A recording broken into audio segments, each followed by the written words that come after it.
We'll quickly wait for the attendees to join and then we'll begin.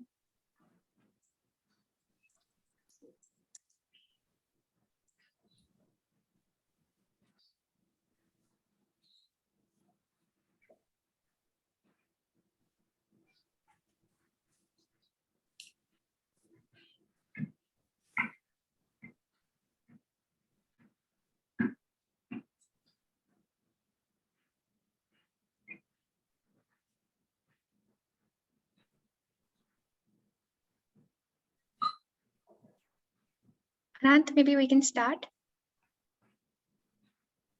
Sure, sounds good, Akshay. I can kick things off. Great. Hi, everyone. Thank you so much for joining us today at this session on catalyzing climate action, entrepreneurship, driving capital to hardware-based innovations. This is being co-hosted by the Aspen Network of Development Entrepreneurs India chapter, along with Villgro Innovations Foundation at Unconvention 2022. Through this week, we're going to have sessions that are focused on climate action and circularity. And this is part of a larger series of Unconvention 2022 events that will be happening over the course of next few weeks. Very quickly about Andy. Andy is a global network of intermediary organizations that help support entrepreneurship in developing economies. We're present in 8 regions across the world. And I won't take up too much time and just leave some details in the chat in terms of a website that you can access and social media handles that you could get in touch with to know more about Andy's work. And with that, I will hand it over to Anant, who heads the climate action team at Villgro to kick things off. Anant, over to you. Thank you so much, Sai Priya. And it's really exciting to kick off the Unconvention 2022 with this session. It is indeed the very first session of Unconvention, and I hope the start to many more such exciting ones. Today, we have a really stellar lineup of speakers, both the presenters who will present about their enterprise and later the panel. I'll tell you all about it. We start with a couple of presentations by 2 social entrepreneurs who are really the flag bearers of this sector, that is the climate change represented by the access to energy and availability of energy to rural communities. At Villgro, being an incubator of social enterprises, we have always had a soft spot for the hardware-based enterprises because that's where a lot of the true innovation comes out, and solutions which are touch and feel, tangible, patentable, with a lot of intellectual property possibilities and so on, and scalable as well. So it's no surprise that in our flagship program called Powering Livelihoods, which we run jointly along with CEEW, we have a fair share of climate change entrepreneurs who are basically driving their solutions through hardware. Like I said, the 2 flag bearers with us here today are Akash and Kunal. I'd like to first introduce Akash Agarwal. Akash represents New Leaf Dynamic. His company makes a very innovative cold storage system which uses biomass energy. And if you see it, you can see it looks like a really elaborate and complicated machine. But as far as a farmer is concerned, it is very simple to operate and really provides excellent chilling at low cost. So right now I will hand it over to you, Akash, to take us through your product, your journey, and tell us how you innovated on this hardware-based solution. Yeah. Thank you, Anant, for such a warm welcome. And good evening, everyone. Myself, Akash Agarwal, CEO of New Leaf Dynamic Technologies, and we are here based out of Noida. Next slide. We at New Leaf developed a hardware innovation from scratch, what we call a green chill system. So green chill is a biomass powered refrigeration unit that replaces a conventional 4-ton refrigeration, a compressor based refrigeration unit. And in terms of the working, it exactly mirrors working of a compressor unit. So it gives an output of a 1 degree to a plus 25 degree chilling effect. It maintains relative humidity from 65 to 95% as required at the customer end, and also is able to store up to 20,000 kgs, which means stores up to 1,000 crates of perishable produce. So since it is a refrigeration unit, this green chill can be integrated with any industrial grade cold room for different applications like cold storage, pre-cooler, ripening, and also dehydration of perishable produce. If the produce is perishable produce is milk, then it can also be used for milk cooling or even for air conditioning for growing of mushrooms. So green chill uses various sources of energy like loose biomass, biomass in briquettes or pellets form, or even if there's waste heat or steam available, it can also use that. So green chill is a completely green technology.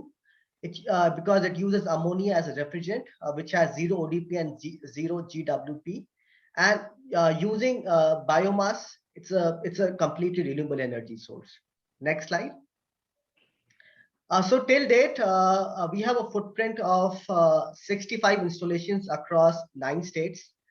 And with this, we have been able to reduce post-harvest loss down to 5% wherever these machines have been installed at the farm gate. With this, we have also been helped individual farmers and the farm producer companies catalyze access to commercial loans from both public and private banks. We have also helped them get connected directly to the market by helping them create a forward market linkage with retail giants like Reliance Retail. So we also train farmers on post-harvest management, which means what to store, how to store, and when to sell in the market. So not only this, green chill has various other benefits like disposable farm waste at the farm fields. So this farm waste can now be used for storage of farm produce at the farm gate using the farm waste. Not only that, it creates employment by employing 3 part-time workers for sorting, grading, and storage of perishable produce in the cold rooms. And with this, farmers are able to earn an additional income of 5 lakhs, a minimum of 5 lakhs a year. Next slide. So this has been our journey, developing this technology from scratch in-house, starting in 2013. And here we are today. This is a completely automated system, just like a compressor unit. In coming months, it will be an IoT controlled device. And also in coming months, we will have the product integrators of the compressor technology selling green chill at every farm site. Next slide, please. So how did we reach here? So as I am repeating again, we developed a technology from scratch. So developing a system that does not use a compressor for cooling. We wanted to rely on something that is locally available, a source of energy that's locally available. So we developed a adsorption refrigeration technology, which was primarily powered by hot water. And this hot water can be generated from any source. It could be biomass, steam, solar. And we were able to bring down the cooling cost by more than 90%. Next slide. Till date, 50% of the research and development was self-financed, and the angel investment helped us reach a pilot stage. Till date, we have raised more than 2.5 CR through equity and some part of working capital being financed through overdraft. So my biggest contribution to really help other entrepreneurs is how can these other product development grants speed up or increase the risk taking appetite to develop new technologies and bring it to the market. And one more point, I think that could have helped us increase our market share from the day one is how could we leverage end user financing so that we can replace a commercial loan to increase a higher adoption rate for the farmers or the agriculture segment. Thank you. Thank you so much, Akash. That was really a very illuminating presentation. And I think you also left us with some food for thought, which we will definitely put across to our panel. With that, I would like to introduce our next speaker. That is Kunal White. Kunal is the director of Reshamsutra Private Limited. Kunal is an engineer by training and also holds an MBA. And Reshamsutra makes very innovative machines, all of which are fully solar powered in the silk sector. So there are reeling, there are weaving and spinning machines. And all of these are innovated by Reshamsutra. And they are operating in many states of India. Over to you, Kunal, to tell us a little bit about your journey and your product. Thank you, Anand. Good afternoon and good evening, everybody. I'm Kunal Vaid, co-founder and CEO of Reshamsutra. Next slide, please. We have innovated a series of machines for the rural textile value chain. So starting with yarn spinning and reeling and weaving of fabric. So most of our machines are solar operated, and these are designed in such a way that they work well in the rural environment. Next slide, please. So we have so far done more than 12,000 installations, and this means most of our beneficiaries are first-time earners. So this is about the number of jobs created. On an average, we have seen household income double with the use of our machines. And as a large number of our installations are solar powered, we offset more than 6,000 tons of carbon dioxide annually. And some of our other initiatives also include setting up of rural raw material warehouses, setting up a digital platform for our rural users. And we are also establishing rural experience centers, which are basically places where our potential customers can come, get training, get information about all the different options available to them, and then get a regular business support and handholding throughout their journey. Next slide, please. So we are targeting a market that includes more than 6 million rural textile producers and more than 15 million rural women who are underemployed. All of these have a potential to get connected to the production value chain and earn a healthy, dignified income.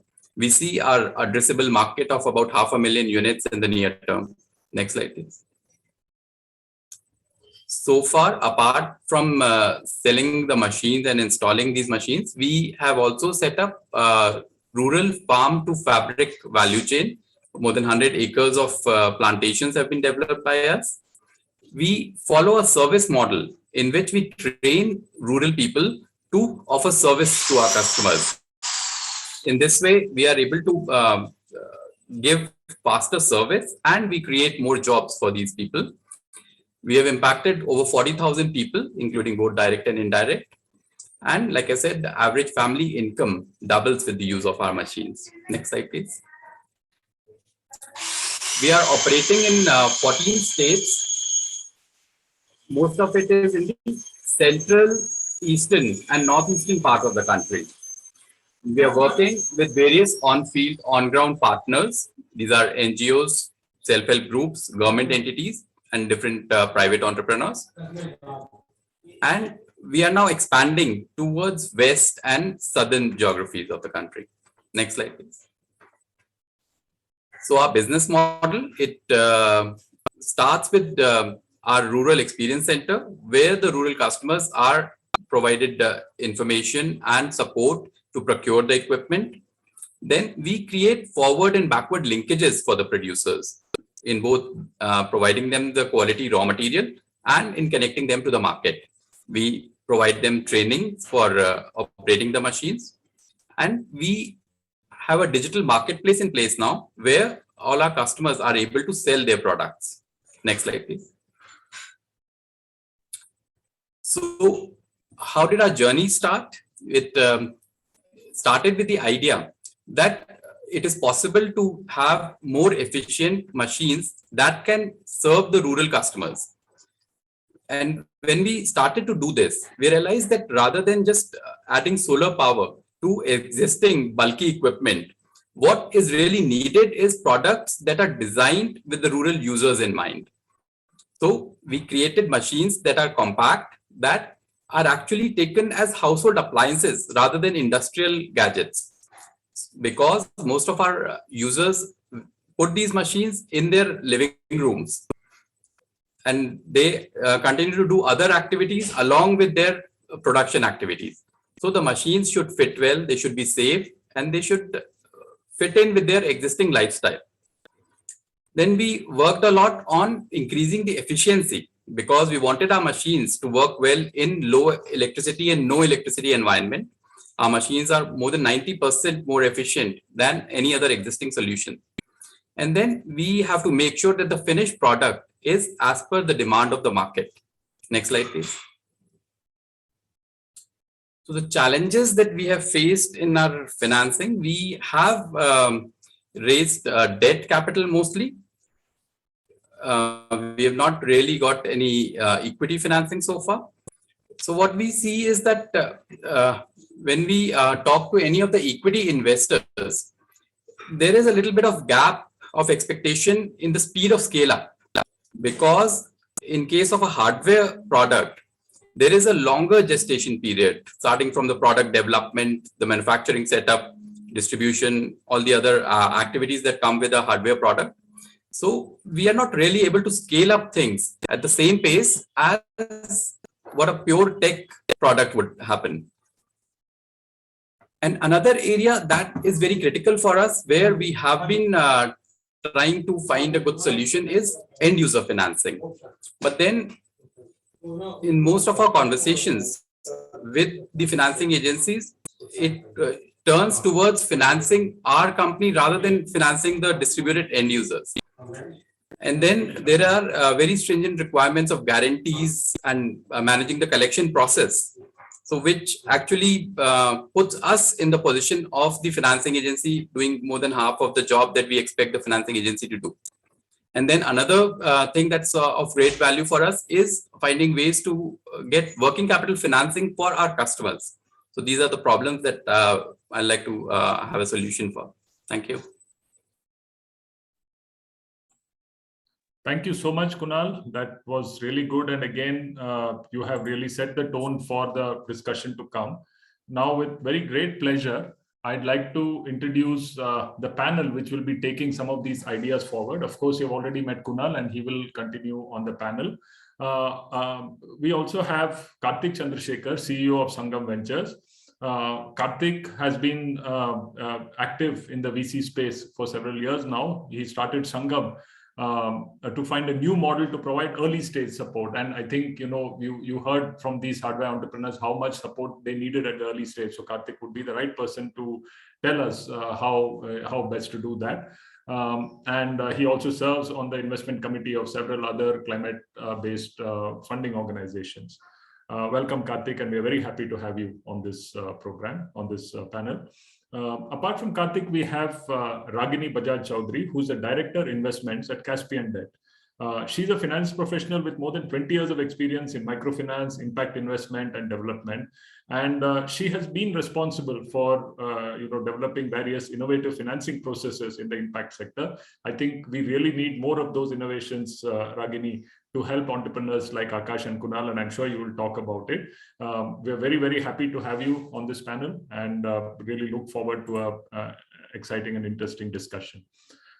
With that, we'll start off, and maybe Kunal, I would probably direct or request you to go first, since you're really at the forefront of, and you're the focus of this entire discussion, which is how hardware-based entrepreneurs can be helped along in that journey. I was just looking at one of your slides and I was quite amazed to see, how many different things you as an entrepreneur have to do, right? I mean, if I take an analogy with a company which is selling vehicles, all they have to do is set up a showroom and sell the vehicle, right? But if you had to do that, and if the analogy were to be drawn, you would not only have to sell the vehicle, you would have to build the road on which the vehicle travels, you would have to train the users or the drivers of that vehicle, and you would also have to provide the fuel to run that vehicle. That's so many. That's a number of different things you do to sell your silk reeling machines. Honestly, so how did you manage in the early days? Just take us back, several years from now when you were starting off, and when you were looking at this problem, you had to build these machines, and you had to do so many things to make them move forward. How did you approach the capital front, the financing front, and how has that capital raising journey been so far? I know you gave us some indication that you've been able to raise funds, and you've also had difficulty with equity, but maybe just take us from the early part of your journey. How did you get off the ground? And I think this will be very useful for many of the entrepreneurs who are listening on this to this panel to really plan their journey and to understand how to go about it. Over to you, Kunal. Yeah, Anant, you actually hit the nail on the head. So it does get a bit, complex for us also when we look at it this way about the number of activities that actually need to be performed to make it successful. Because the way we see it is our success is very closely twined with the success of our customers. So in a way, we see ourselves as being responsible for their success as well. And we have learned it the hard way. So each step, like we have made mistakes, and we have realized that if we don't offer this particular service and if we don't solve this problem, then things might just go down and our customers will not be able to use our products. So that's how we have gradually added, more and more activities into our purview. And when we look at it from the financing side, the issue is that operations like ours, they tend to get very, very operations intensive. We typically end up handholding one of our customers for about 60 days. So when we talk of scaling up such an operations intensive activities, then either we need to have a very, very massive organization that can scale itself up so that we can support more customers. So sometimes that gets difficult for the investors to understand, I believe, who start to expect same kind of scalability from our operations as they would expect from a pure tech company, which is not always feasible. But looking at it from the other side, once we have done this journey, once we have crossed all the barriers, then we have kind of also created a moat. It's not easy for anyone else to come and do all of this again from scratch. And then since we already are offering a good solution, so it's kind of a barrier for any other organization to come and try and do exactly same thing in the same space where we are working. So that kind of gives us a good visibility over a longer future. So, that is the kind of investors that we would like to partner with, who have a longer vision and who see that change will happen and will happen with certainty, but it may not happen as fast as they would really like to see it. Yeah, thank you, Kunal. No, I think you captured that very nicely. This is probably the best time to bring in Karthik. Karthik, as being part of the VC industry, you have supported a number of innovation-driven startups with equity, and that too at a very early stage, right? Now, and many of them are indeed hardware-based, innovation-based. They hold IP rights and so on, right? So this is where I'm very curious, right? As a VC, I'm sure you would be facing pressures from your partners in terms of the pressures to exit, to give returns, and so on. At the same time, that these early stage companies are going to have a gestation period, and Akash clearly captured that. In terms of building that complex machinery, there is going to be a gestation period. There is going to be a period in which these innovations are introduced to their end customers, and that also is not going to be a rapid adoption. It is going to take its own time. How do you balance these pressures, Karthik, and what advice would you have for other hardware-based entrepreneurs who approach you in terms of how should they look at their funding journey, especially on the equity side?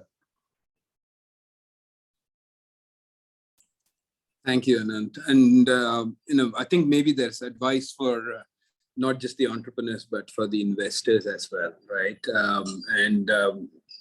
Honestly, I think for us, there are two parts to what we do, right? Obviously, we're a climate change focused investor, but I think what we want is a just transition, right? And a just transition means looking at the underserved customers or the non-customers today that the markets don't see, right? And if you look at the VC ecosystem, I think it's a problem around vision, right? Of saying, 10 years from now, where do we see these markets and these customers in terms of how they are being served? And so, you brought up a great example of like a car and car dealerships. I think what Kunal was talking about was like teaching them how to drive. Right? So I think there is a certain level of capital investment capability driven alongside that vision, and certain level of impatience and patience that's required, right? Impatience in terms of saying if capital can help scale up. So, if Kunal needs to invest in people, I think two parts, right? Distribution, servicing of financing, all of that does come on to the entrepreneurs who are kind of building new markets. So not so much just the hardware thing, just building new markets, right?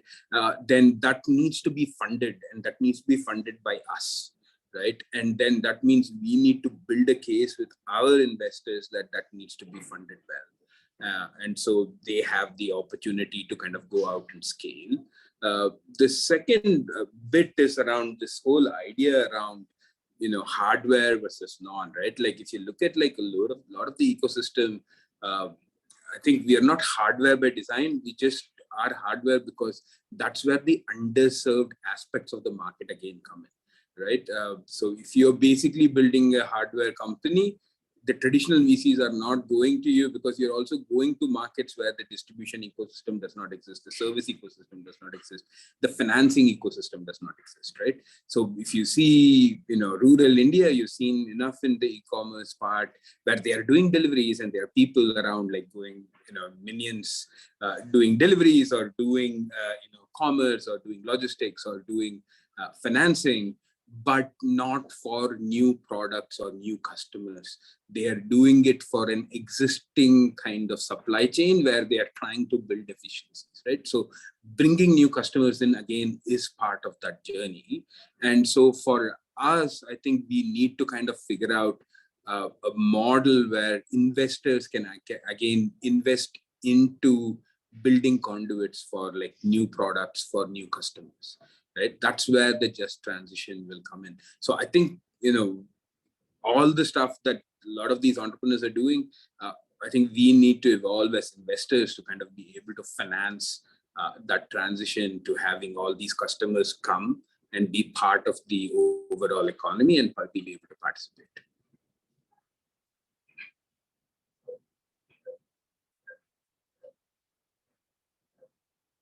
Sorry. Thank you. Thank you so much. Yeah, I was on mute. Thank you so much. We'll come back to you. I think you brought up several interesting points where we'll definitely come back. But for now, I'd like to go over to Ragini. Ragini, Caspian Debt is a leading provider of debt in the impact space to social enterprises. We'd love to hear more about your work in the climate action space. And I'll tell you why, because, at Villgro, we work with a lot of climate entrepreneurs, and they always seem to, there seems to be an impression amongst them that debt is, typically the hardest form of capital to raise, just because, it takes time to build up their own track record, their own operations, and, therefore their evaluation by debt financials is always much more difficult to pass, right? So please tell us a little bit about your work in the climate space, and also how you would, go about evaluating a hardware-based startup, and what words of advice you would have for a climate climate and hardware-based startup who's coming to you. What words? How would you advise them to go about their ask to you? Yeah, over to you, Ragini. Thanks a lot, Anant. Pleasure to be here. So I think both Akash and Kunal have really outlined the challenges in this space. And we've invested in around 30-40 of these climate entrepreneurs so far. And they range from, let's say, conventional solar energy EPC to the hardware, which is B2B, then B2C. It ranges from, let's say, waste to energy. Then it is about solar farming equipment. It is about IoT devices, which reduce consumption of water or energy. And, there are, so they have been across the challenge. So usually the debt comes in after business model has been established. So you already have your positive gross margins, so debt providers usually do not take the execution risk, in the sense that you've already established your market and you're, so when we evaluate a hardware, we always welcome such startups because of the innovation that we create. Just look at what Akash and Kunal have been able to do, so many boxes ticked with one innovation, and it is very rare to find. So that innovation part is always very welcome. And but we come in when they have sort of established market. So what we look at is, okay, what are the top 5 customers? Is it B2B? Is it B2C? What is the certainty of revenues? Are they going to retain these customers? Are they going to come back again? Is it one-time sale or a recurring? Is it, and also when all these models, people have tried various ways, because end user comes in, if it is B2B, then whether the suppliers are paying on time, what is the concentration of these customers. And on the other hand, like I will just go back to our COVID period.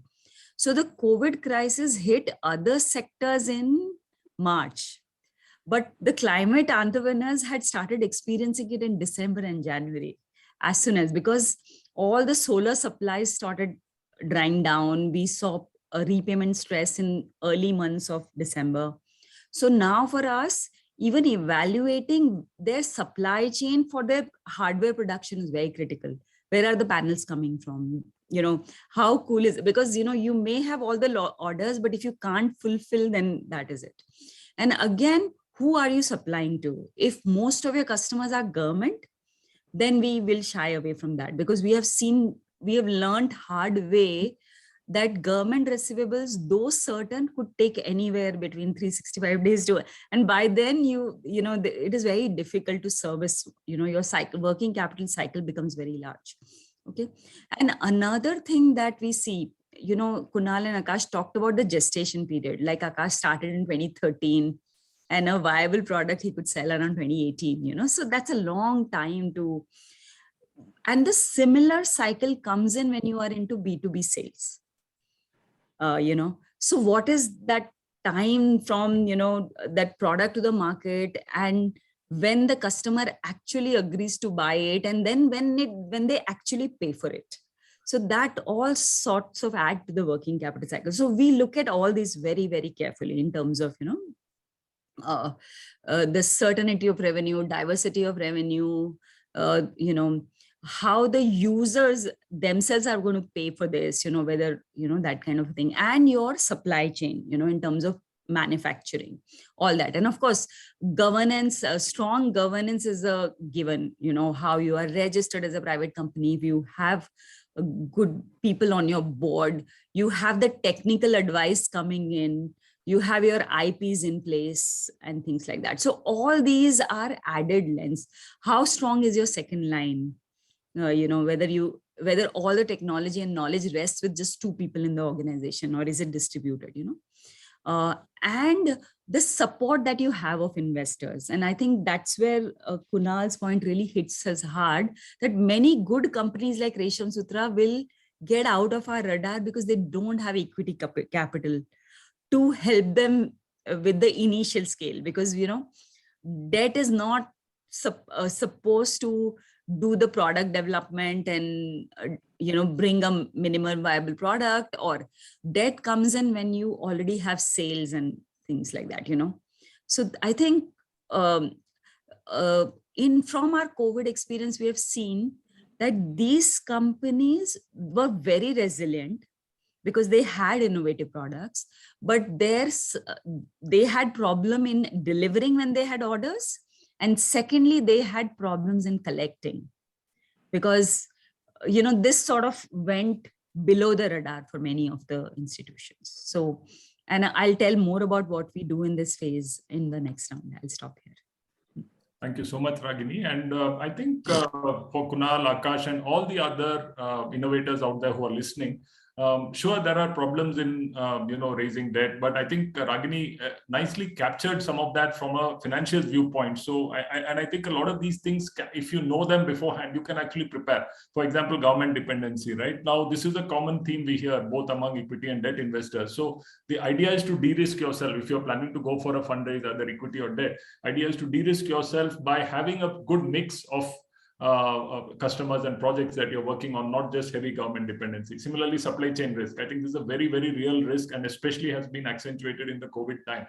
So that risk you have to plan and minimize, by keeping inventory or stock of critical components and so on. Thanks for those tips, Ragini. But I'll come back to Kunal, and even Akash had raised this very critical point about end user financing, right? For a lot of the product-based companies, the whole idea is to that, they want their customers to buy. They want the business to kick in and fund their operations. But then, just like when you go in and buy a motorbike, there is a Bajaj Finance waiting to kind of give a loan. There is no equivalent, unfortunately, in the social sector for a product of, say, Kunal or Akash. So Kunal, maybe just for the benefit of also the panel and as well as the audience, can you outline some of your challenges, which you had with respect to end user financing, and whether you did manage to find some solutions along your journey? Kunal. Yes. See, one challenge for us is that most of our customers are at the bottom of the pyramid, actually, and they usually don't have any kind of financial data available. Many of them probably won't even have a bank account when we approach them. So as a result, most of the financing agencies, especially the private ones that we approach, they tend to shy away from this kind of financing. And even when they are interested, then they kind of want us to play the role of both collection and guaranteeing the loans. So the way I see it is that in a way, then we are the financiers. I mean, they are technically financing us and we are financing the end user. So that adds another burden on our head on top of everything that we are doing on the technical, commercial and other sides.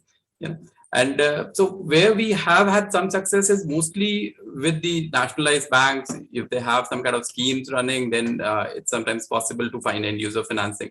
But then this is not something that is very easily scalable as a model, because then everything gets looked at on a case-to-case basis. So then the problem is of time. Again, banks could take any amount of time. That totally depends on what's their prerogative at that particular point in time. So definitely, if some sort of larger eco-space kind of solution could be worked out in this area, where some kind of better financing option could be available for the bottom of the pyramid customers, because most of them, our experience has been, is that they will pay back. I mean, we have had very little default. We have done some financing at a pilot kind of levels for our customers, and they do pay up always. And then we try to help it out from the technology side. For example, we have been able to introduce a PayG system in our machines. So that is something that should help financing agency to get their collections in a better way, that can even automate the entire collection process. So those are the solutions that we can come up with, but then we expect the financial agency to do their part of the job. Thank you so much, Kunal. Karthik, coming back to you, we've heard of these financing challenges.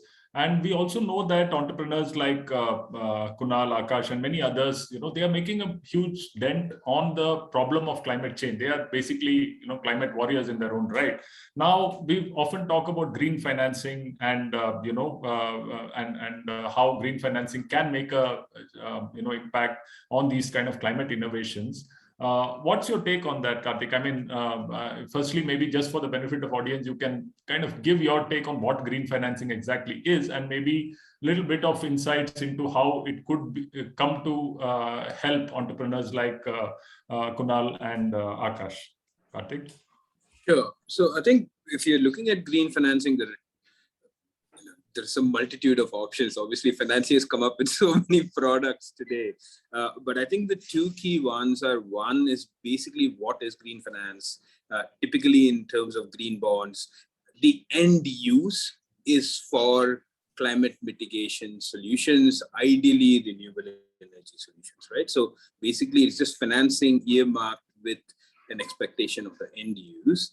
The other option, obviously, that's being talked about relatively seriously now is carbon financing, right? Which is kind of, you're seeing a bit of the carbon pricing firm up over the last year, especially in the voluntary market. So I think that's coming.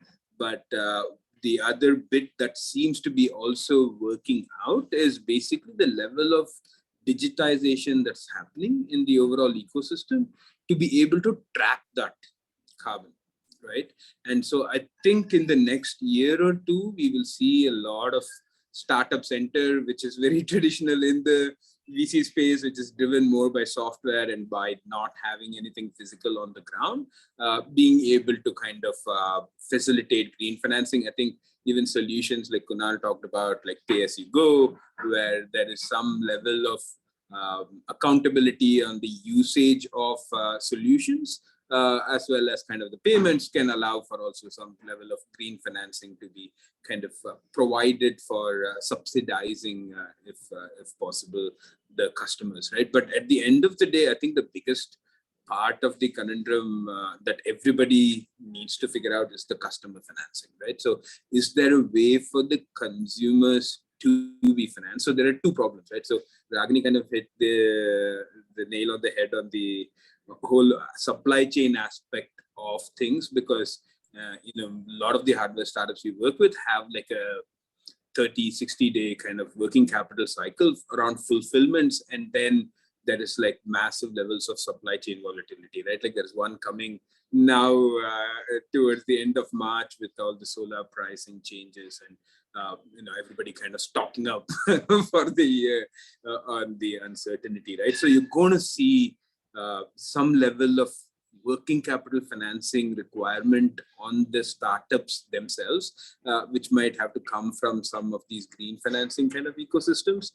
But the customer financing bit, I think we need a solution which is co-created with the startups, where there are some and that might go well with carbon again, right? So where there is some level of outcome-based, impact or carbon mitigation-based tracking that can be done, which is part of the startup solution, including servicing of the customer and servicing of the loan. I think there is no way that, today there is a solution out there that would do customer financing out of the box like a Bajaj Finance, right? So I think somebody needs to come up with it. We would love to see a startup that does that.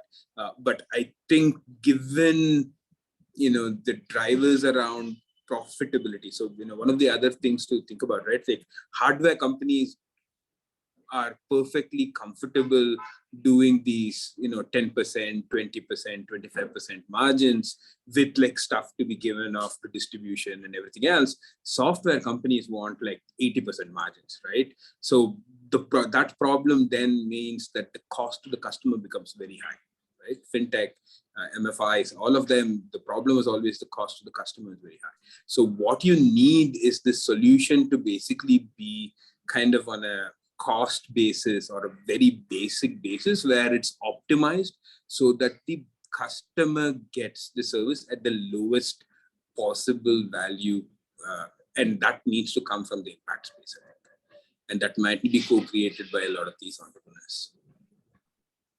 Thank you, Karthik.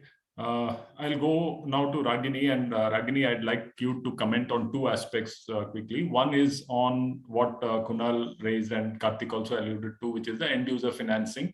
How will a debt provider like Caspian Debt get more interested and more tuned to end user financing, which supports the users of Kunal's and Akash's products rather than these entrepreneurs themselves? That's one. And secondly, I think on blended financing, I mean, we heard both of them speak about their journeys and how in the beginning it's all about grants to build the products, then they need equity to come in, then they need debt for working capital, and they also have a possibility of generating very good outcomes like carbon offsets, and that also may be potentially financed. So maybe a few words on blended financing and how Caspian Debt has been looking at it. Ragini? Sure, thanks. I think very valid points by both Karthik and Kunal.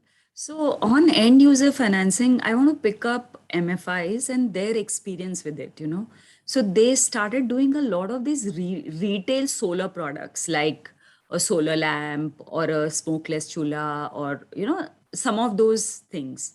So that experience unfortunately wasn't very good, partly because there was no after sale sort of that distribution network after sales service available in the village. If you bought that lamp or a chula, if something goes wrong with that, then then there were two things happening. One is customers who were more conscientious ended up paying for a product that they never used, that too at 26%, and there were some others who refused to pay because the product wasn't working.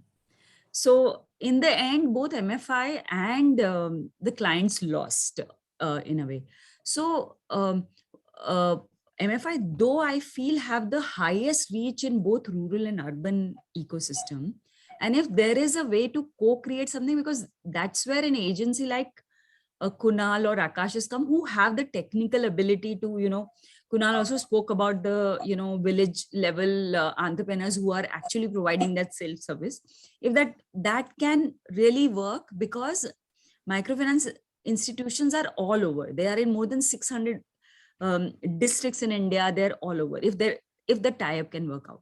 But again, the problem there is 26% interest. Does the enterprise have enough margins to repay back? But if you look at the success of microfinance industry, they have serviced all livelihoods, and they've had, apart from COVID, they've had a very good repayment record. So meaning that there is a possibility, but that's where we need a support of a blended finance where you come in to do interest subvention. That, okay, let MFIs charge 26%, let Kunal get the margins that he wants, because they both are profitable, they need to be sustainable to continue working, but let the end user be supported by, let's say, 10% interest subvention, which they get back after they pay the loan or in between. So there is then an incentive to continue using that product, find a way when it is not working, not give up that, array, I took it on loan, it is not working, and now I can't do anything about it, right? So you build in that ownership everywhere.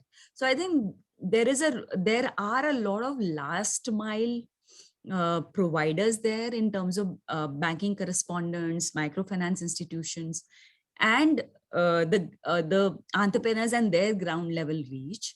What we need is to bring them together and find this gap, because I think there is a lot of funds available. How do we just marry and match is the thing, and that's where we need people like Villgro who need to advocate this, and Caspian who can talk about businesses, and of course entrepreneurs who have really showcased. Without any end user support, you have sold those 12,000 machines, it is not, so you have that track record to show.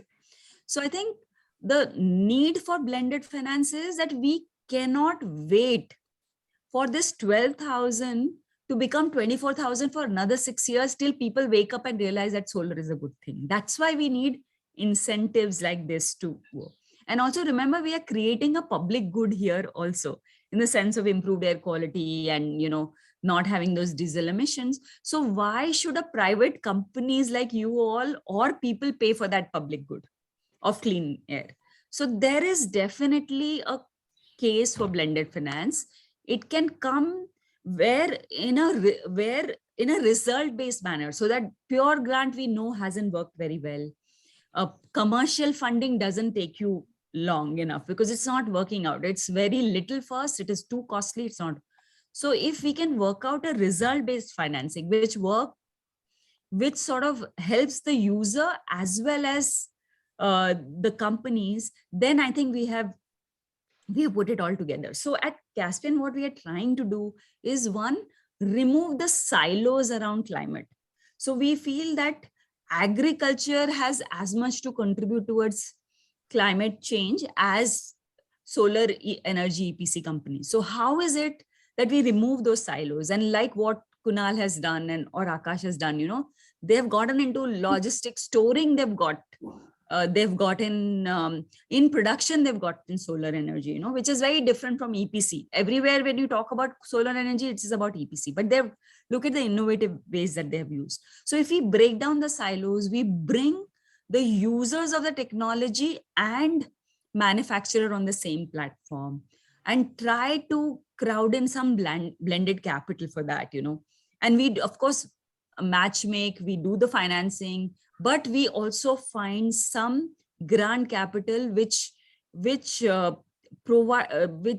able to finance the early innovations plus incentivize the adaptation very quickly, and also reduce the end cost to the end user. So that's our aim, and I think it requires a lot of us to be talking about this, that how innovatively this result-based financing can be used in climate, and different kind of capital can come in. So we just need to speak a little bit more about it, do small pilots, and increase it. So we are working towards it, and hopefully something will emerge out of that effort at the moment. Thank you, Ragini. And I know the timekeepers of the session must be saying, hey, it's time for Q&A. But you'll notice that 2 of the questions in the Q&A box have already been answered by Ragini. So we've actually gained some time. Just to kind of summarize, one question talks about what is the role played by blended finance in supporting these type of solutions. And clearly, as Ragini said, blended finance can come in, especially for, and she specifically spoke about end user financing and how blended finance can be used for inter-subvention. I'd also mention that, Villgro and Caspian have actually collaborated on a first loss default guarantee program, as Ragini and her team would know. That is for entrepreneurs, for social entrepreneurs, but there are also now some schemes which we are working on in terms of both inter-subvention for end users as well as a first loss default guarantee for end users. So, these experiments or pilots are already in place. And in a way that also answers Vedita's question of, what are the sources of financing for end users? Can philanthropic or CSR capital be used? I think the answer to that would probably be no, not directly, but they can definitely be used to guarantee or to subvent the interest of these kind of end user financing. And that in itself is very effective, because what it does is it sets into motion a cycle where a lender like Caspian or any other lender would actually, once they taste that success and they see that these repayment cycles are quite effective, then the next time round there is no need of that support. I mean, things can move on their own steam. So yes, I mean, thank you so much, Ragini, for shedding light and in the process also answering 2 of our user questions. I see multiple questions, which are being raised, and maybe Karthik, I'd request you to take this. In terms of, a lot of people have exciting ideas, early stage ideas, and also concepts, even distribution models and so on. What's the best way for them to kind of get to get financing? I mean, you being quite an early stage financial, maybe you can throw some light on that and help some of these listeners, knock on the right doors to get financing.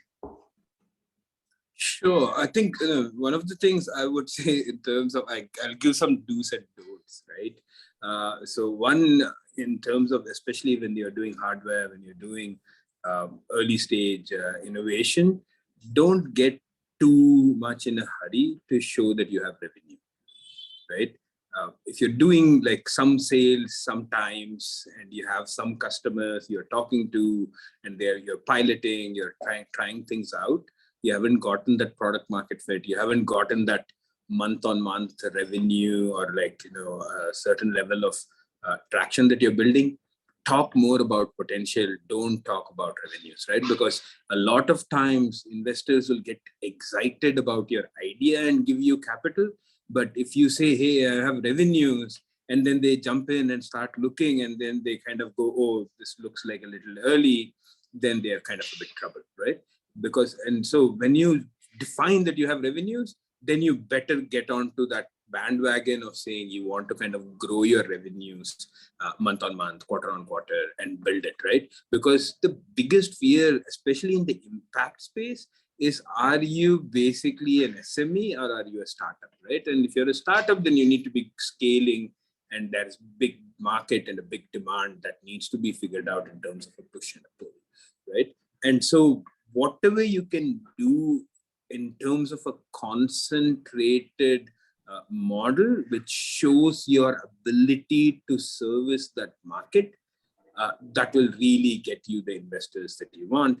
In terms of finding the first investors, I think we got enough people on this panel. So between Villgro, Sangams, we have the Selco Fund, you have Social Alpha, and a whole slew of now early stage angel investors, a lot of the TBIs like CII and others, who will provide you with that first check to get you going, to show what potential you have, or at least demonstrate what you can do with your customers.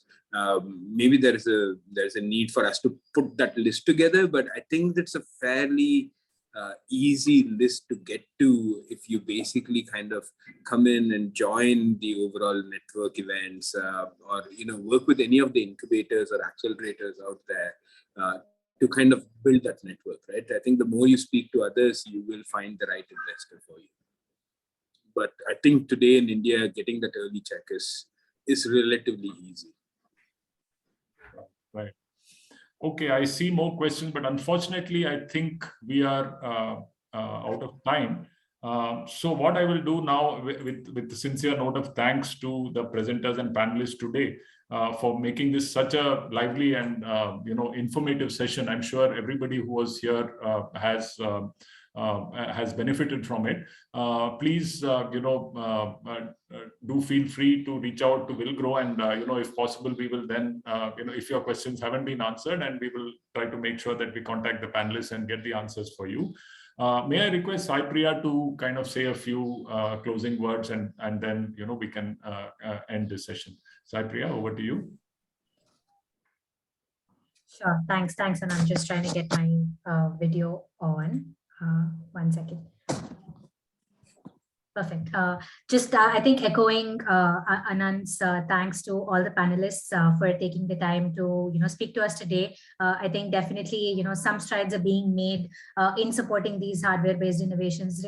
Seeing that they're more capital intensive, but also seeing the fact that they tend to also have a greater impact in terms of the work that they're doing, and still a long way to go. And as Anand mentioned, we have made note of the the questions that have gone unanswered, and we will be reaching out to the panelists and try and get that across, get responses across to those as well. And thank you so much everyone for attending the session today. And in the chat, you can see more details of the upcoming Unconvention session. We have a discussion tomorrow that is also pertaining to climate action. So do sort of stay in touch with both Andy India as well as Villgro, and follow us for more regular updates. And thank you, Ragini, Karthik, Kunal, and Akshay for taking the time today. Thank you, everybody. Yeah, and sincere thanks to you, Sai Priya, for helping put this session together, and of course to Andy, who has always been our trusted and ever reliable partner to make events like this a grand success. Thank you very much. Thank you to the audience, panelists, and with this we will close the session. Thank you.